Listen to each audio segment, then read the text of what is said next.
வாழ்க, குருவே தினை, குரு அடி போற்றி. இப்போ பார்த்தீங்கன்னாக்க வருகின்ற 2025 வருட பலன்கள், ஆங்கில புத்தாண்டு பலன் எப்படி இருக்க போகுது அப்படிங்கிறதை பற்றி தனுசு ராசிக்கு விரிவாக நம்ம பார்க்க இருக்கிறோம். தொடர்ச்சியாக நம்ம வீடியோவில் பார்த்தீங்கன்னாக்க மாத பலன், கிரக பெயர்ச்சி பலன்கள் தொடர்ச்சியாக வந்துக்கிட்டு இருக்குது. ஜோதிட அன்பர்கள், நேயர்கள் அனைவரும் நமக்கு பார்த்திங்கன்னா நிறைய ஜாதகங்களை கொடுத்து ஜாதகங்கள் பார்த்துக்கிட்டு இருக்கிறீங்க. அது மட்டும் இல்லாமல் பார்த்திங்கனாக்க சில பேர் ஜாதகம் திருக்கணிதப்படி எழுதவும் கொடுத்துருக்கீங்க. அனைவருக்கும் நமது ஸ்ரீ பாலசுப்ரமணியாரால் ஒரு மனமார்ந்த நன்றி. இப்போ பார்த்தீங்கன்னா இந்த ஆங்கில புத்தாண்டு வருது இல்லையா, இந்த புத்தாண்டு இந்த வருடத்தில் பார்த்தீங்கன்னா 3 விதமான கிரக பயிற்சிகள் இருக்குது. அதில் என்னென்னு கேட்டிங்கன்னா, முதல் பயிற்சி, இரண்டாவது பயிற்சி, மூன்றாவது பயிற்சின்னு தொடர்ச்சியாகவே கிரகப்பங்கள் பயிற்சி ஆகுது. அதுலேயும் குறிப்பாக பார்க்க போனோம்னா உங்களுடைய ராசிநாதன் சொல்லக்கூடிய குரு பகவான் குரு பயிற்சி அடைகிறாரு. அடுத்து ராகு கேதுக்களோட பயிற்சி, அடுத்து சனி பகவானோட பயிற்சின்னு தொடர்ச்சியாக பயிற்சிகள் இருக்குது.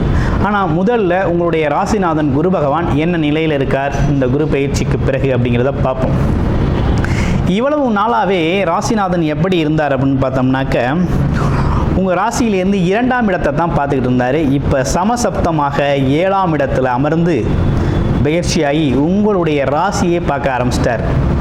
அப்போ தனுசு ராசிக்கு இனி சிறப்பு தான். பட்ட கஷ்டங்கள்லாம் தீரப்போகுது. குரு பார்த்தால் கோடி நன்மை அப்படிங்கிற ஒரு விஷயம் உருவாயிருச்சு. அப்போ இதுவரை பட்ட கஷ்டத்துக்கு தீர்வாக இந்த காலங்கள் ரொம்ப சூப்பராக அமையுது. அது என்ன மாதிரி இருக்கும் அப்படின்னு பார்த்தோம்னாக்க, பார்வை 7ஆம் இடத்துல சமசப்தமாக இருக்கிறதுனால உடல் ஆரோக்கியம் மேம்படும், உள்ள ஆரோக்கியம் மேம்படும். அது மட்டும் இல்லாமல் நினைச்ச காரியங்கள் நடக்க ஆரம்பிக்கும். ஸோ மதிப்பு மரியாதை அதிகரிக்கும். சமூக அந்தஸ்து அப்படிங்கிற ஒரு விஷயம்லாம் கிடைக்கக்கூடிய காலகட்டம்.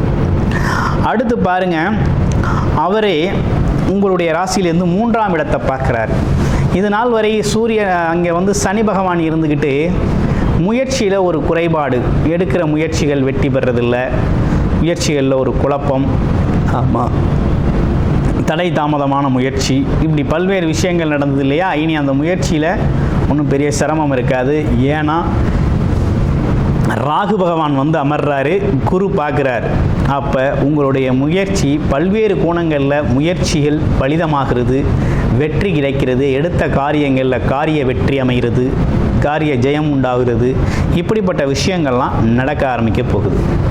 அப்போ தனுசு ராசியை பொறுத்த வகையில் இந்த 2025 பார்த்தீங்கன்னாக்க நல்ல நிறைய மாற்றங்கள் உங்களுக்குள்ளேயே நடக்க போகுது, வெளியிலையும் நிகழப்போகுது. அடுத்து பாருங்கள், சனி பகவான் 2, 3 கூடையவர். இவர் பார்த்தீங்கன்னா 4ஆம் இடத்துல போய் அமர்றார். இப்போ இந்த சனி பகவானால் மட்டும் ஒரு சின்னதாக ஒரு சிக்கல் இருக்குது. ஏன்னா அர்த்தாஷ்டம சனி அப்படின்னு சொல்லக்கூடிய 4ஆம் இடத்துல போய் அமர்றார். 4ஆம் இடத்துல சனி பகவான் அமர்ந்தால் என்னன்னா, வீட்டில் இருக்கக்கூடிய பெரியவங்க, அதாவது அம்மா, வீட்டில் வளர்க்கக்கூடிய கால்நடைகள், இதுமாரிலாம் கொஞ்சம் கூடுதல் கவனம் எடுத்துக்கணும். அது இல்லாமல் வண்டி வாகன போக்குவரத்தில் கொஞ்சம் கவனமாக இருக்கணும். தேவையில்லாமல் வயது மூத்தவங்க கூட கோவப்படுறது, சண்டையிடுறது, வாக்குவாதம் செய்கிறது, இப்படிப்பட்ட விஷயங்கள்லாம் தவிர்த்துக்கணும் அப்படிங்கிற மாதிரி இருக்குது. ஸோ இந்த ஒரு இடத்துல கவனம் தேவைப்படுது. அடுத்து பாருங்களேன், உங்களுடைய ராசியிலேருந்து 9ஆம் இடத்துல கேது பகவான் அமர்ந்திருக்கிறார். பாக்கியஸ்தானம் சொல்லக்கூடிய 9ஆம் இடத்துல அமர்ந்திருக்கிறார். ஸோ 3, 9 கேது இருக்கிறார், ராகு கேதுக்கள் இருக்கிறாங்க. அப்போ 9ஆம் இடத்து கேது ஏதாவது ஒரு சிக்கலை உருவாக்குமா அப்படின்னா, அங்கிட்டு தாய் அப்படின்னா அங்கிட்டு தந்தையோட உடல் ஆரோக்கியத்தில் கவனம் எடுத்துக்கணும். அதே நேரத்தில் பூர்வீக சொத்துக்கள், குலதெய்வம் சம்மந்தப்பட்ட விஷயங்கள், குலதெய்வ அருள், இப்படிப்பட்ட விஷயங்கள், குலதெய்வம் கோயிலுக்கு போயிட்டு வர்றது, ஆன்மீக ஸ்தலங்கள் போயிட்டு வர்றது, சித்த பீடங்கள் போயிட்டு வர்றது, இப்படிப்பட்ட விஷயங்கள்லாம் இந்த காலத்தில் நீங்கள் செஞ்சுக்கலாம்.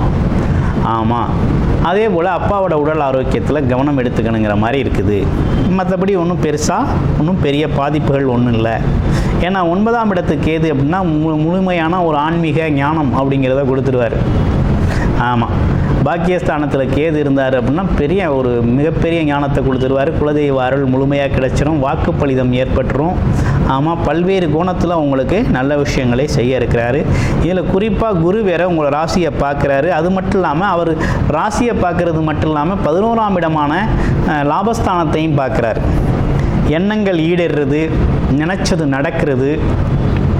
ஆமாம், நீண்ட நாள் கனவுகள் ஆசைகள் நிறைவேறுறது, அப்படிப்பட்ட இடத்தையும் பார்க்குறாரு. அது பார்த்திங்கன்னா ஒரு நேர்மையான இடம் அப்படிங்கிறதுனால உங்களோட உண்மையான உழைப்பு, நேர்மையான எண்ணங்கள் அப்படிங்கிற விஷயத்துக்கெல்லாம் அங்கீகாரம் கிடைக்கிறது. அப்படிங்கிற மாதிரி ஒரு நல்லதொரு மாற்றம், நல்லதொரு விஷயம் நடக்குது. அப்போ உங்கள் வாழ்க்கையில் மிகப்பெரிய முன்னேற்றம் ஏற்படக்கூடிய காலகட்டம். இந்த வருடத்திலே பார்த்தீங்கன்னா தனுசு ராசி அப்படிங்கிறது இந்த குரு பயிற்சியால், குருவோட பார்வையால், அதாவது தானே தன்னோட இடத்தை பார்க்குறது அப்படிங்கிறது பார்த்தீங்கன்னா 7 வருடத்திற்கு பிறகு இப்போ தான் நடந்திருக்கு. குரு உங்களுடைய ராசிநாதன் உங்கள் ராசியையே பார்க்குறது அப்படிங்கிறது 7 வருடத்திற்கு பிறகு இப்போ தான் நடந்திருக்கு.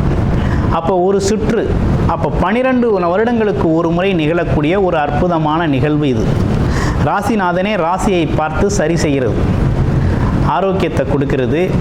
ஆமாம், அனைத்து விதமான செல்வ வளங்களையும் கொடுக்கிறது, வசதி வாய்ப்புகளை கொடுக்கிறது, வார்த்தையில் சுத்தத்தை கொடுக்கிறது. ஆமாம், நிறைய உங்களோட முயற்சிகளுக்கு கௌரவம், அந்தஸ்து, பதவி உயர்வு இப்படிப்பட்ட விஷயங்களை செய்கிறது. அப்படின்னு 12 வருடங்களுக்கு ஒரு முறை நிகழக்கூடிய ஒரு அற்புதம் இந்த வருடம் நடக்க போகுது உங்களுக்கு. ராசிநாதன் ராசியையே பார்க்கிறார், பார்த்து புனிதப்படுத்துகிறார். உங்களோட இதுவரைப்பட்ட உங்களோட கஷ்டங்கள் அனைத்தும் தூசு மாதிரி பறக்க போகுது. கஷ்டங்கள் பறந்து இன்பங்கள் அதிகரிக்கக்கூடிய ஒரு நல்ல காலகட்டமாக இந்த காலகட்டம் மாறி இருக்குது. ஆமாம், அதுலேயும் குறிப்பாக லாபங்கள் அதிகரிக்க போகுது. இதுலேயும் திருமண பாக்கியம், திருமணம் நடக்கணும் அப்படின்னா அந்த காலகட்டத்தில் தாராளமாக திருமணம் சார்ந்த விஷயங்கள் அனைத்தும், திருமண தடை இருக்குது அப்படின்னா தடைகள் நீங்க போகுது.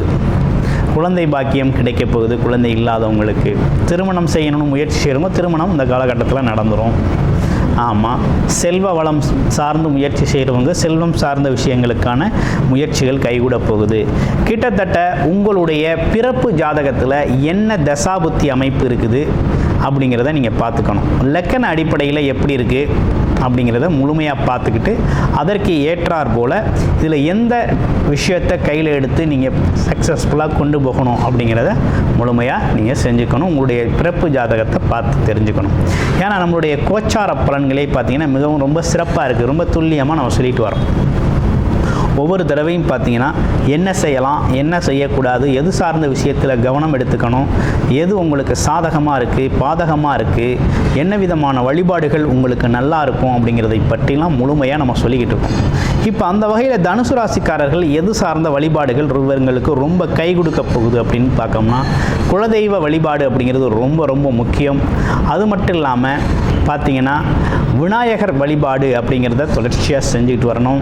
ஆமாம், வாரத்தில் ஒரு முறை அல்லது 15 நாளைக்கு ஒரு முறையாவது குருதட்சணாமூர்த்தி வழிபாடு அப்படிங்கிறது செஞ்சுக்கிட்டு வரணும். கிட்டத்தட்ட இந்த 3 பேரையும் கையில் பிடிச்சிக்கிட்டீங்கன்னா இந்த வருடத்திற்கான வாழ்க்கை அப்படிங்கிறது ரொம்ப சிறப்பாக இருக்கும்.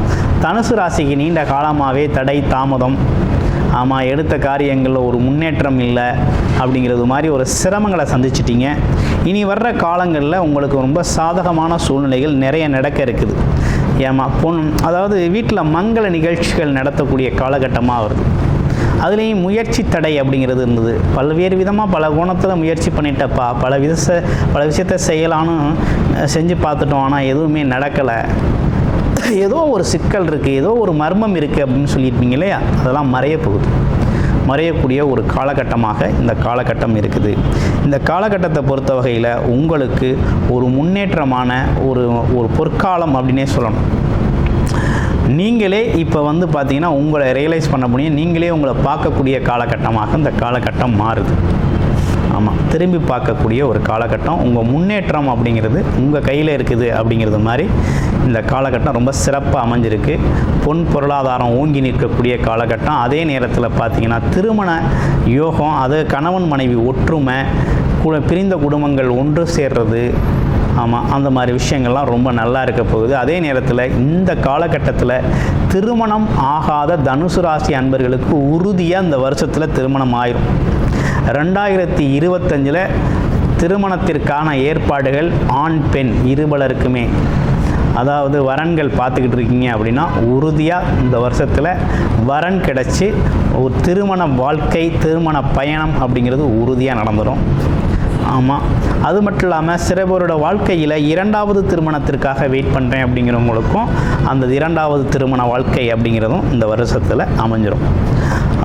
கிட்டத்தட்ட உங்களுடைய எண்ணங்கள் ஈடேறக்கூடிய, ஆசைகள் நிறைவேறக்கூடிய அற்புதமான மாதமாக, அற்புதமான வருடமாக இந்த வருடம் உங்களுக்கு அமைஞ்சிருக்கு. நன்றி, வணக்கம், வாழ்த்துக்கள்.